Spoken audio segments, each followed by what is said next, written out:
নাটক নাটক নাটক, থ্রিলার বললেও কম বলা হয়। পর্তুগাল এবং ক্রোয়েশিয়ার যে ম্যাচটা হলো, ফুটবলীয় মান বিচারে এটাকে আপনি নিশ্চয়ই অনেক উপরে রাখবেন না, কিন্তু ড্রামার দিক থেকে, চান্স ক্রিয়েশনের দিক থেকে এবং একের পর এক স্বপ্ন ভঙ্গ, হঠাৎ স্বপ্ন তৈরি হওয়া, এই জায়গার দিক থেকে এটাকে খুব উঁচু ধরনের একটা থ্রিলারের জায়গায় রাখতে হবে। শেষ পর্যন্ত এই থ্রিলার দেখলো লুকা মদ্রিচের বিদায়, একজন মহান ফুটবলার, একজন মহান মিডফিল্ডার, তার একটা করুণ বিদায় দেখলো। আনন্দে ভেসে ওঠার ঠিক পর মুহূর্তে তিনি জানলেন যে আমার বিদায় নিতে হচ্ছে। লুকা মদ্রিচকে নিয়ে নিশ্চয়ই আমরা পরে কথা বলবো। আজকে কথা বলতে হবে দিয়েগো জোতার জয় নিয়ে। আজকে পর্তুগাল যত না জিতলো, আমার মনে হলো দিয়েগো জোতা ম্যাচটা জিতে দিল। দিয়েগো জোতাকে আমরা ম্যাচে দেখলাম, মাঠে দেখলাম, যখন পর্তুগালকে রেফারি নিশ্চিত করলেন যে ক্রোয়েশিয়ার যে দ্বিতীয় গোলটা সেটা অফসাইড ছিল, পর্তুগাল ম্যাচ জিতে গেছে। যখন শেষ বাঁশি বাজলো, তখন আমরা দিব্যি চোখের সামনে দেখলাম যে পর্তুগালের লাল 21 নম্বর জার্সি পরে জোতা মাঠের ভেতরে সেলিব্রেট করতেছে, ল্যাপ অফ অনার দিচ্ছে। কে এই জোতা? ক্রিস্টিয়ানো রোনালদো নিজেই জোতা রূপে আবির্ভূত হয়েছিলেন। 1 বছর আগে ঠিক আজকের দিনে ডিয়েগো জোতা পৃথিবী ছেড়ে চলে গেছিল গাড়ি দুর্ঘটনায়। সেই শোক না লিভারপুল না পর্তুগাল কেউই ভুলতে পারছে। আজকে অন্তত জোতার আবির্ভাব হয়েছিল এই মাঠে অনুপ্রেরণা হয়ে। ক্রিস্টিয়ানো রোনালদোরা যখন আরেকবার স্বপ্নভঙ্গের মুখোমুখি হচ্ছিলেন, তখন দিয়েগো জোতার এই আত্মা, তার চেতনা রোনালদোদের আগায় দিল এবং বিশ্বজয়ের পথে আগায় দিল।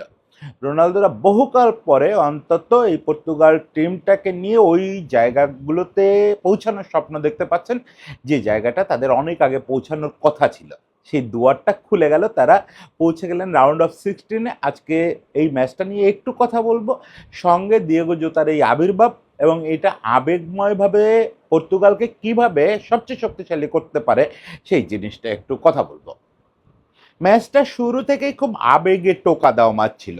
গতকালকে যেটা বলছি যে ক্রিস্টিয়ানো রোনালদো এবং লুকা মদ্রিচ যখন কে শেষ ম্যাচ খেলবে এই আবেগের লড়াইয়ে মুখোমুখি হয়, তখন এটা দুনিয়ার পরমতম শত্রুর জন্য খুব আবেগের ব্যাপার হয়। আমি কখনো রিয়াল মাদ্রিদ ভক্ত না, আমি কখনো পর্তুগাল ভক্ত না, ক্রোয়েশিয়ার ভক্ত হওয়া বা না হওয়ার তো কোনো ব্যাপারই আসে না। আমাদের সময় ক্রোয়েশিয়া ওই অর্থে কোনো ফুটবলীয় শক্তি হয়েও ওঠে নাই। ক্রোয়েশিয়া ফুটবলীয় শক্তি হয়েছে কিছুদিন আগে। ইনফ্যাক্ট এই মদ্রিচ রাকিটিসদের সময়ই আমরা ক্রোয়েশিয়াকে একটা শক্তি দেখছি। আমাদের সময় তো টিমটা ছিল যুগোস্লোভিয়া। ফলে এর কারোর সঙ্গে আমাদের আবেগের কোনো অ্যাটাচমেন্ট নাই, আমার কোনো অ্যাটাচমেন্ট নাই। কিন্তু যখন দুজন জায়ান্ট, দেখেন আপনার শত্রু শিবিরের দুটো জায়ান্টও যদি পাশাপাশি দাঁড়ায়, তাহলে আপনি তো উঠে দাঁড়ায় সেলুট করতে বাধ্য। সেই দুটো জায়ান্ট যখন এরকম একটা ম্যাচে মুখোমুখি হয় যে একটা জায়ান্টকে আজকে বিদায় নিতে হবে। 200-র উপরে ম্যাচ যারা দুজন একসঙ্গে খেলছে, যারা দুইজন খেলাটা নতুন করে ডিফাইন করছে, অবশ্যই আবেগে টোকা দেওয়া একটা ম্যাচ। এবং সেই আবেগের টোকাটা আজকে ম্যাচ জুড়ে চলছে। কখনো মনে হচ্ছে প্রথম হাফ জুড়ে মনে হচ্ছে ক্রোয়েশিয়া মাঠে নাই। ক্রোয়েশিয়ার বল দখল প্রথম হাফে বোধহয় 20 থেকে 30-এর মধ্যে ছিল শতাংশ। আমি তো এক্সাক্ট নাম্বার জানি না, আপনারা দেখলে জানতে পারবেন। প্রথম হাফে এটা 20-30 শতাংশ কাছাকাছি ছিল। একের পর এক আক্রমণ করতেছে পর্তুগাল। সেই আক্রমণের কোনো পরিণতি নাই। কখনো অফসাইড হয়ে যাচ্ছে, রোনালদোর নিজেরও একটা গোল অফসাইডে বাতিল হলো। কখনো পোস্টে লাগতেছে, কখনো অফ দ্য টার্গেট শুট হচ্ছে। বেশিরভাগ সময় প্রপারলি শুটই হচ্ছে না। মানে বল ক্রস হচ্ছে, বল পাস হচ্ছে, কানেক্ট হচ্ছে না। কি একটা ভুতুড়ে ব্যাপার। মানে সব যদি ঠিকঠাক হতো, এভরিথিং যদি ইন প্লেস হতো, তাহলে ফার্স্ট হাফেই পর্তুগালের লিড 3-0, 4-0 হয়ে যাওয়ার কথা। কিচ্ছুই হলো না। হলো একেবারে স্রোতের বিপরীতে গিয়ে ক্রোয়েশিয়ার লিড। ক্রোয়েশিয়া 1-0 গোলে আগায় গেল। তাহলে মনে হলো যে ক্রোয়েশিয়া একটা ডিজার্ভ করে না এরকম একটা রেজাল্ট নিয়ে বোধহয় আগাচ্ছে। না, সেকেন্ড হাফে আবার ক্রোয়েশিয়া প্রবল বেগে কাউন্টার অ্যাটাক শুরু করলো। একের পর এক সেকেন্ড হাফের বেশ খানিকটা সময় যাওয়ার পরে তারা আসলে ওই রূপটা দেখালো। সে কি প্রবল অ্যাটাক, সে কি প্রবল অ্যাটাক।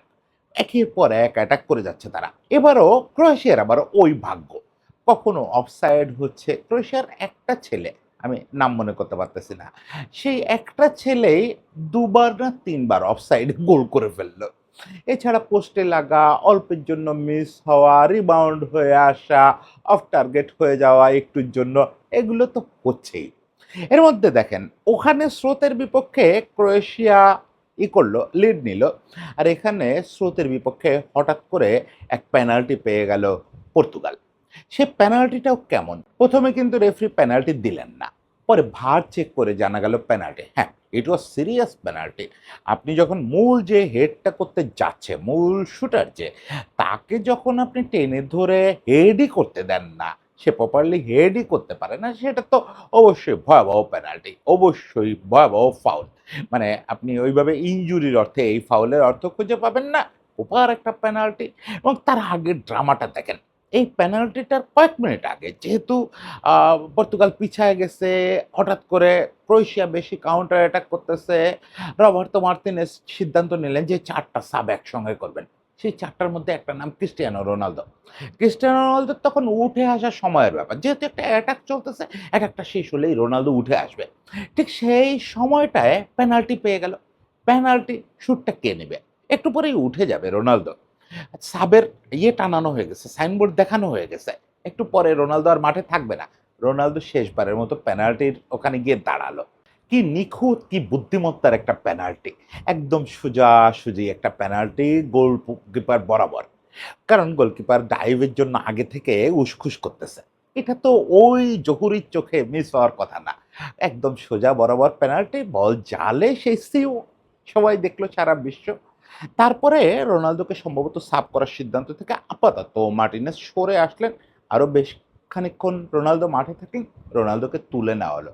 রোনালদো খুব একটা সন্তুষ্ট হলেন না, একটু বিরক্ত প্রকাশ করলেন, খুব সামান্য একটু বিরক্তি প্রকাশ করলেন।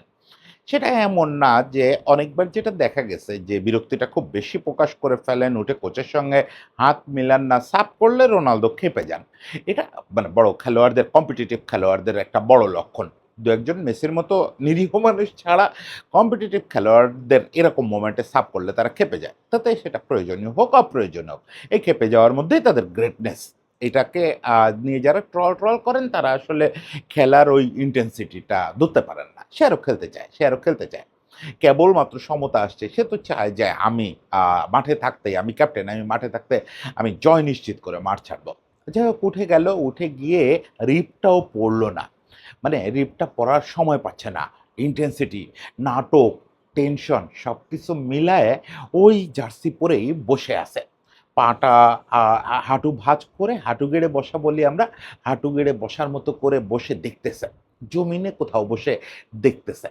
ম্যাচ চলল, হঠাৎ করে পর্তুগালের আরেক গোল, লিড হয়ে গেল। লিড হয়ে গেল ২-১। তাহলে রেজাল্ট হয়ে গেল ১০ মিনিট এক্সট্রা টাইম দেওয়া হলো। খুবই বিরক্তি লাগলো। ১০ মিনিট কি নষ্ট হয়েছে?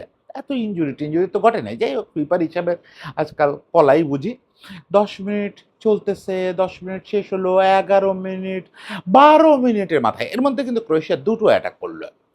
সে দুটোর একটা অফসাইডে শেষ, একটা অফ টার্গেট। এই ১২ মিনিটের মাথায় গিয়ে ক্রোয়েশিয়া ইকুয়ালাইজ করলো। আবার ২-২ হলো। একটু বিরক্তিও লাগলো যে এখন আবার আধা ঘন্টা খেলা দেখতে হবে। আর রোনালদোর যে আ বা সবকিছু তো, মঞ্চ তো রেডি হয়ে গেছে তার পরের রাউন্ডে যাওয়ার জন্য। আবার এটাও ভাবতেছি যে লুকা মদ্রিচ সেলিব্রেট করতেছে, ভাল লাগতেছে। তাহলে আর খানিকক্ষণ চলুক। ২ মহারথীরে আর খানিকক্ষণ একসঙ্গে মাঠে দেখি। ও এর মধ্যে পর্তুগাল দাবি করল যে এটা অফসাইড। আসলেই অফসাইড। ১ম দৃষ্টিতে মনে হচ্ছে অফসাইডে থাকা ছেলেটা বল টাচ করে নাই। পরে দেখা গেছে সে ক্লিন টাচ করছে। তার টাচেই বলটা নেটের দিকে গেছে, পরে ডিফ্লেকশন এ ঢুকছে। কিন্তু তাহলে তো অফসাইড হয়ে গেছে। অফসাইডে গোল বাতিল হয়ে গেল। গোল বাতিল হওয়ার পরেও খানিকক্ষণ খেলা চলল। আমি জানি না এই এক্সট্রা টাইম কতক্ষণ চালানোর ইচ্ছা ছিল রেফারির। এর ভিতরে এমন কিচ্ছু ঘটে নাই ওই গোলের আগ পর্যন্ত। কেন ১০ মিনিট ওরকম ১৬ মিনিটে পৌঁছালো কিচ্ছু বুঝলাম না। যাই হোক, সেটা ভালোই হয়েছে। অনেক নাটক দেখা গেল। তবে যদি ক্রোয়েশিয়ার গোলটা হয়ে যেত, আমি কিন্তু সারা জীবন বলে যেতাম এটা একটা আনজাস্টিস হলো। কারণ এক্সট্রা টাইম শুরু হওয়ার পরে কিন্তু আর এমন কোনো ঘটনা ঘটেনি যাতে ৬ মিনিট বেড়ে যাবে। ১০ মিনিটটা ১৬ মিনিটে পরিণত হয়ে যাবে। যাই হোক, এসব টেকনিক্যাল কচকচানির এখন আর কি মূল্য আছে? মূল্য তো আছে শুধু ২১ নাম্বার জার্সিটার। যখন সেলিব্রেশন শুরু হলো, দেখেন আজকে একটা কথা বলি, আমাকে ওই যে মাঝে, মাঝে পর্তুগালের জার্সি পরে কনটেন্ট করতে হয়। বা আপনারা ভাববেন যে আমি রোনালদো হেটার। আমি যদি রোনালদো হেটার হই, তাহলে আমার বাসায় থাকাটা একটু মুশকিল হয়ে যায়। কারণ আমার বাসার সবচেয়ে শক্তিশালী যে ২ জন মানুষ, সে দুজনই পর্তুগালের সমর্থক। একজন আমার ছেলে, একজন আমার মেয়ে। ২ জন ডাই হার্ড রোনালদো ফ্যান। আমি একটু চোখটা ফিরাইছি। ম্যাচের তো রেজাল্ট হয়ে গেছে, সেলিব্রেশন শুরু হয়েছে। আমি একটু ডাটা-টাটা দেখতেছি যে কি বলবো, কি নিয়ে। এর মধ্যে আমার ছেলে চিৎকার করতেছে, "বাবা রোনালদো ২১ নাম্বার জার্সি পরে সেলিব্রেট করতেছে। মুখ কালো করে মাঠে ঘুরতেছে। রোনালদো কি অবসর নিয়ে নিবে বা কিছু?" ওই যে ওর বোনের কথা শুনছে খানিক আগে যে ওর বোন বলছে এই বিশ্বকাপ তার শেষ আন্তর্জাতিক টুর্নামেন্ট। ফলে ও একটু প্যানিক করতেছে। আমি দৌড়ায় এসে দেখলাম ২১ নাম্বার জার্সি পরা। মুখটা কালো, চোখে জল।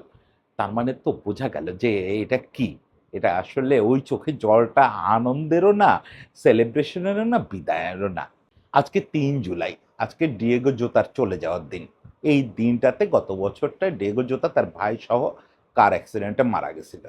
সেই দুঃসহ ঘটনার শোক ফুটবল দুনিয়া আজও ভুলতে পারে নাই। লিভারপুল বলেন, পর্তুগাল বলেন, শুধু এরা কেন, সারা পৃথিবী এটা ভুলতে পারে নাই। লিভারপুলের তার বন্ধুরা বা এখানে নেভেসের মতো তার বন্ধুরা রাতে এখনো বোধহয় ঠিকমতো ঘুমাতে পারে না। জুতা তো পার্ট অ্যান্ড পার্সেল ছিল। এই ২ দিন আগেও যারা ক্লাব ফুটবল ঠিকমতো দেখেন, যে আমার মতো রাত জাগতে পারেন না যারা, তারাও জানতেন যে জোতা কে? জোতা উচ্ছল, আনন্দময় তারুণ্যের একটা প্রতীক ছিল। জোতা কত বড় খেলোয়াড় ছিল, কি করছে, ওটা দিয়ে জোতাকে বোঝা যাবে না।